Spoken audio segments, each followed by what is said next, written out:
Bună ziua! Bine v-am găsit! Aș vrea să mulțumesc organizatorilor care mi-au acordat un wild card, posibilitatea de a vă vorbi despre ceea ce fac eu, în afară de profesia mea de bază de ginecolog. E o provocare pe care am primit-o cu drag și anume de a vă vorbi despre nutriție, despre ce înseamnă, de fapt, rolul medicului în această ipostază de a oferi sfaturi nutriționale. Și voi porni de la o întrebare pe care o primesc frecvent de la oamenii care îmi trec pragul, de la pacientele mele. Ce mănânci tu, doctore? Și pentru a răspunde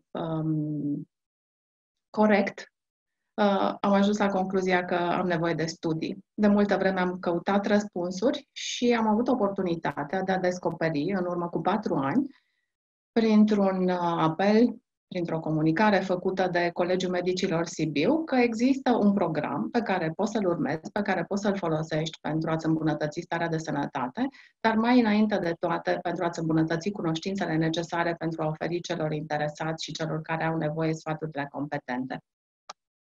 Cum spuneam, sunt ginecolog în Sibiu de 20 de ani, dar doar în momentul în care am reușit să fac acest pas, să mă îndrept și către un alt domeniu, în afară de cel de bază, am reușit să realizez complexitatea și oportunitatea pe care o oferă o nutriție corespunzătoare. Da, suntem în Sibiu și am reușit să fac acest pas, cu atât mai mult cu cât anul trecut Sibiu a fost capitală gastronomică europeană și am avut șansa de a îmbrăca șorțul, nu de a schimba halatul cu șorțul, de a îmbrăca șorțul de la Transilvania gastronomică, pentru că am realizat că fără educație nu vom putea schimba nimic, nici în ceea ce privește posibilitatea noastră de a oferi informații și de a ne împărtăși experiența. Pentru că, așa cum spunea și Martin Luther King, educația este arma cea mai puternică care va schimba lumea. Și aș vrea să împărtășesc cu voi ceea ce am acumulat în acești ani. Nu am uitat contextul actual, bineînțeles. Ceea ce vedeți e o imagine a unei aplicații, pentru că în această eră în care comunicarea se desfășoară mai mult online decât offline, cei de la King's College London au organizat un webinar în care au pus la dispoziție experiența lor, au dezvoltat o aplicație, Zoe se numește aplicația, care încearcă să facă o predicție a infecției cu COVID. Ceea ce vedeți e o imagine a aplicației, iar pe prima pagină a aplicației este tocmai menționat cât de importantă este nutriția, cât de importantă este alimentația corectă pentru păstrarea unei bune sănătăți.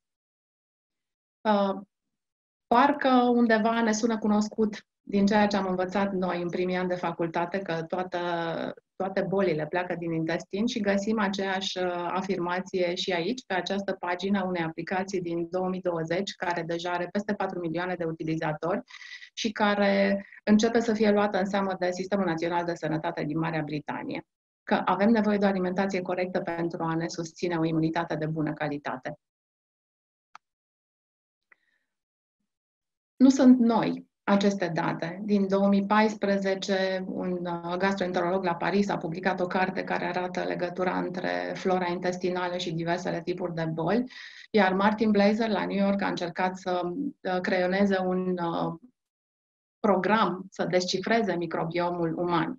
Și el spune așa că data viitoare când te privești în oglindă, gândește-te la asta. Dintr-un anumit punct de vedere, tu ești mai mult microb decât om, ai de 10 ori mai multe celule microbiene, ca bacterii și fungi, decât celule. Și în contextul actual, cu toții am învățat mai multă microbiologie și mai multă epidemiologie decât ne-am fi dorit. Și mai e un lucru pe care încerc să-l parafrazez, aceea că intestinul tău nu este Las Vegas, adică ceea ce se întâmplă în intestin nu rămâne doar în intestin, ci are consecințe asupra tuturor organelor și sistemelor. Pornim de la niște lucruri cunoscute, aceea că medicina este știința care studiază păstrarea și restabilirea sănătății, cauzele și mecanismele de producere a bolilor, precum și mijloacele de diagnosticare, tratare și prevenția lor. Dacă mai punem la socoteală și că 90% din boli sunt dobândite legate de stilul de viață, doar 10% au un determinism genetic, ar însemna că profesia medicală, care necesită cea mai lungă perioadă de pregătire universitară și postuniversitară și care ne face la urma urmei artiști în a ne păstra starea de sănătate, ar trebui să ne confere nouă, medicilor, o putere aparte, aceea de a rămâne sănătoși și de a ne păstra starea de sănătate mult mai bine și mai frumos decât o fac ceilalți care nu sunt atât de angrenați în această profesie.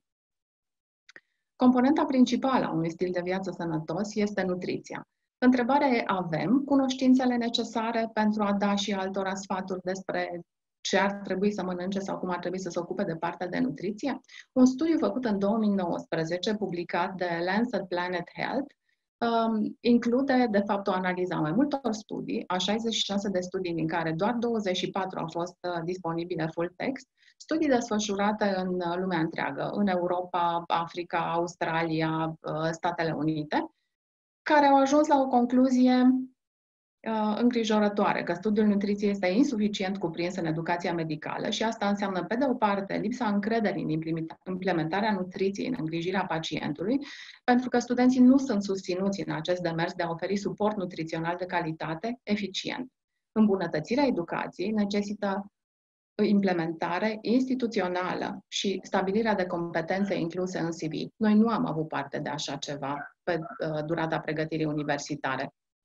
Poate că ceea ce se întâmplă ulterior, după ce terminăm facultatea, ne e de folos, primim mai multe informații la cursuri, la congrese.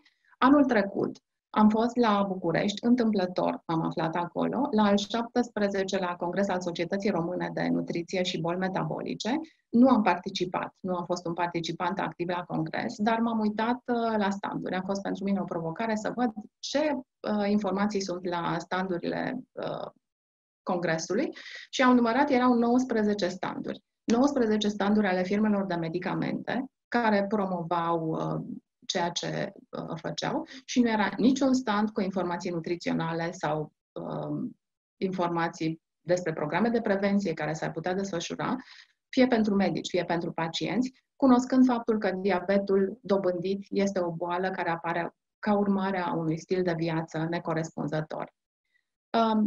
Am căutat, există o publicație în jurnalul Academiei de Nutriție și Dietetică, care spune că pentru a putea oferi consiliere nutrițională nu avem nevoie de foarte multe lucruri și dacă ne uităm la atributele celor care pot oferi asemenea informații, nu sunt lucruri extraordinare. Adică e vorba de atributele personale pe care după o viață și o experiență de medic le dobândești vrând de vrând pentru că realizezi care este importanța nutriției. E vorba de abilitatea de comunicare interpersonală pe care ne o îmbunătățim în fiecare zi în relația cu pacienții. E vorba de practica care ne unește și de pregătirea constantă de-a lungul vieții. Adică nu sunt atribute atât de greu de dobândit și nu sunt lucruri la care nu avem cum să ajungem. Când ar trebui să înceapă programele de educație alimentară, aici vin cu câteva elemente pe care le consider importante din ceea ce fac eu în fiecare zi, din activitatea mea de ginecolog. Și aș vrea să vă spun că gustul este primul simț care se dezvoltă alături de simțul tactil. Și aș spune cumva că ceea ce mâncăm atunci când aducem pe lume un copil este prima declarație de dragoste pe care o facem. Pentru că el simte gustul a ceea ce mâncăm noi, simte gustul a ceea ce îi oferim noi.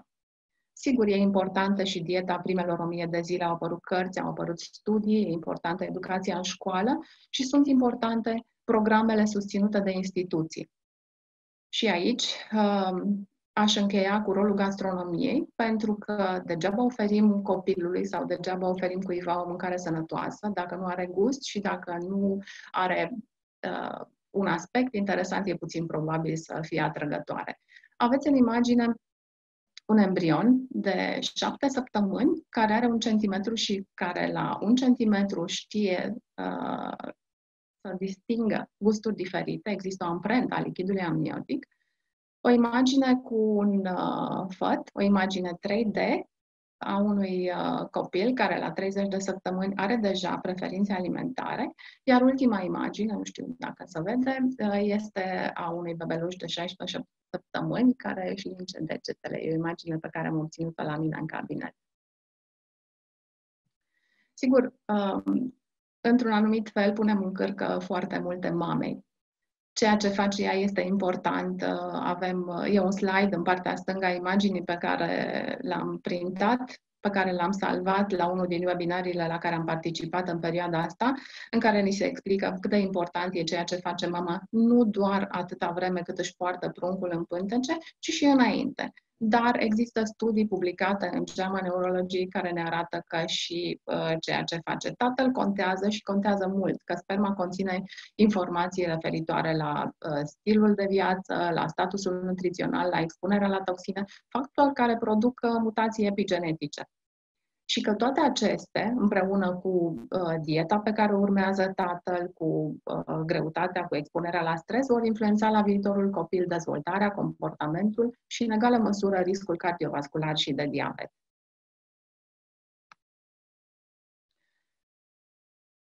Datorită acestui program pe care vă spuneam că l-am descoperit și datorită căruia mi-am deschis apetitul de a citi studii care nu sunt legate neapărat de specialitatea mea, am descoperit 2 studii care mi s-au părut extraordinar de importante, publicate în JAMA Neurology, unul a apărut în mai 2016, care arată că în Statele Unite 60% din femei sunt supraponderale, 35% obeze și că riscul major în aceste situații este ca acei copii născuți din mamele care au asemenea probleme să dezvolte precoce obezitate infantilă și sindrom metabolic și la aceștia există un risc de până la 3 ori mai mare, 3,6 ori mai mare de dizabilitate intelectuală, deficit cognitiv și boli cu spectru autism, precum și un risc de până la 3 ori mai mare de paralizie cerebrală. În anul următor, în aprilie 2017, a fost un studiu publicat în Suedia care s-a desfășurat pe o perioadă de mai bine de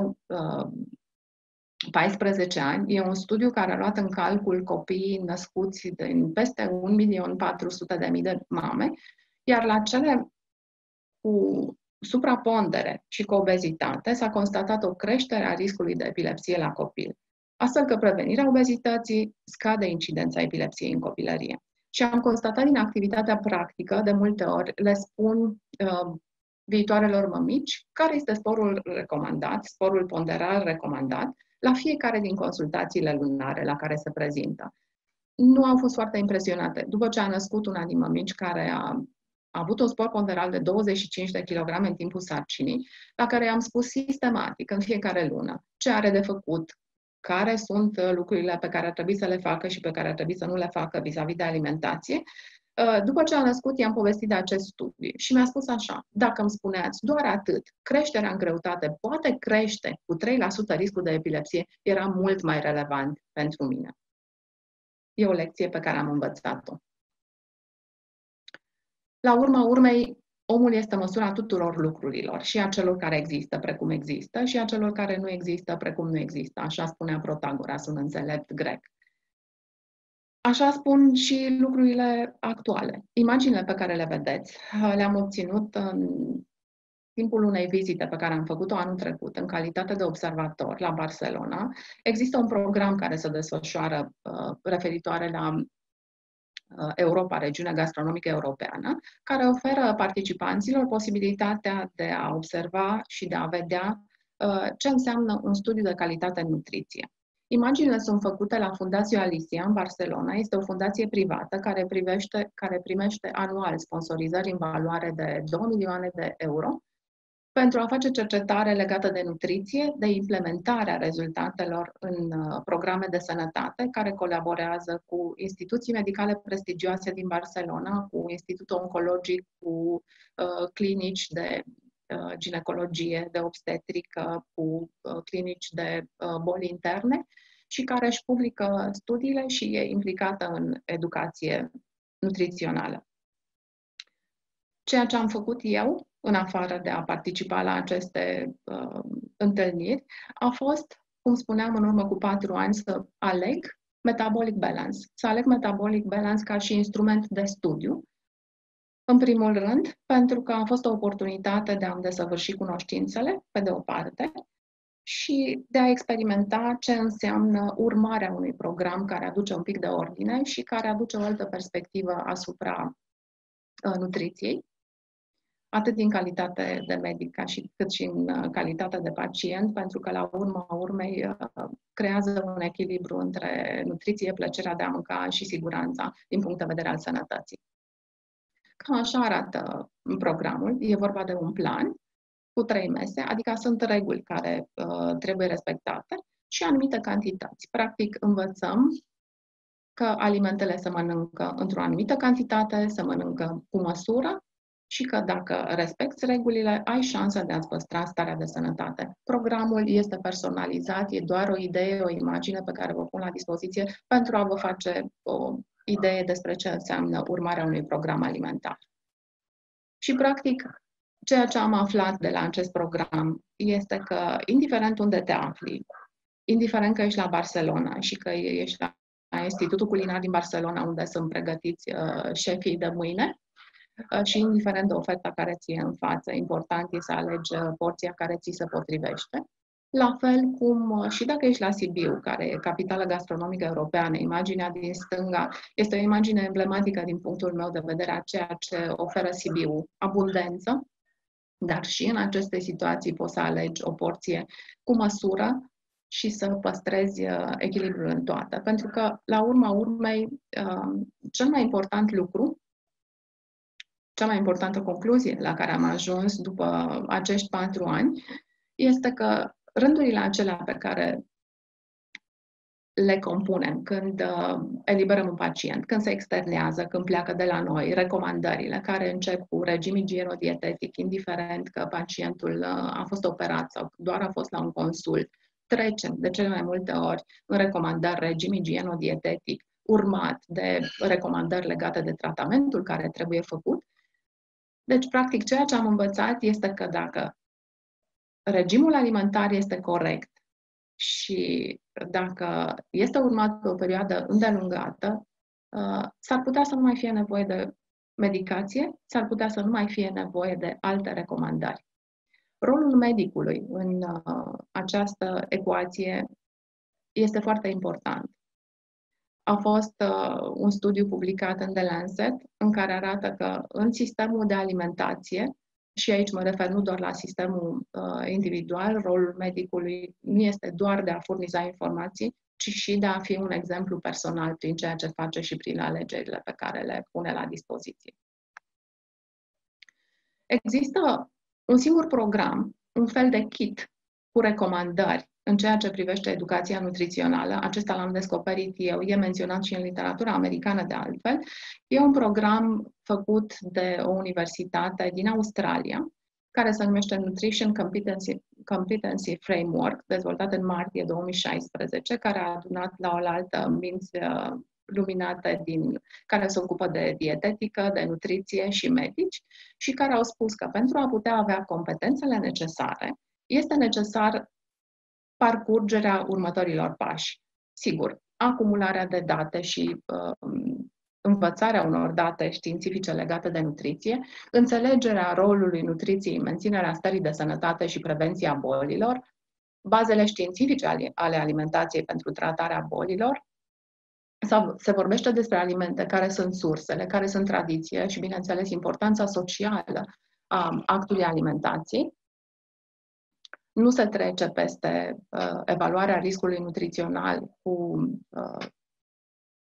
specificații atât pentru deficitul nutrițional, cât și pentru exces, dar mi s-a părut foarte important învățarea celor care au nevoie de cunoștințe nutriționale a spiritului critic, că informațiile trebuie privite cu discernământ, cu studii științifice care să confirme alegerile făcute pentru a le aplica potrivit în practică. De asemenea, este necesară abilitatea de a aplica strategiile nutriționale de bază și recunoașterea situațiilor care necesită intervenția nutriționistului, în condițiile în care totul se face etic și se pune accent pe munca de echipă. Nu există rezultat valabil fără o muncă de echipă, în care să nu fie implicat un nutriționist atunci când este cazul, în care să nu fie implicat un medic specialist atunci când pacientul are nevoie mai mult decât de indicațiile de bază. Cam așa arată studiul, este ultima pagină a recomandărilor. Și aș vrea să vă spun că mă simt onorată că am putut să prezint aceste lucruri în fața dumneavoastră, chiar în condițiile în care această conferință se desfășoară online și că am ales să fiu parte din echipă, să lucrez în echipă, chiar dacă trecerea de la o modalitate de a gândi bine cunoscută, în care doar operațiile și pastilele ne sunt accesibile nouă doctorilor, schimbarea modului de viață este absolut necesară. Inclusiv această modalitate de comunicare online, care pe de o parte ne ține la distanță, dar pe de altă parte ne apropie, pentru că este una din puținele variante în care mai putem fi împreună și ne putem împărtăși cunoștințele. Eu aș vrea să vă mulțumesc pentru că ați avut răbdare să mă urmăriți și să vă doresc o zi frumoasă și plină de savoare.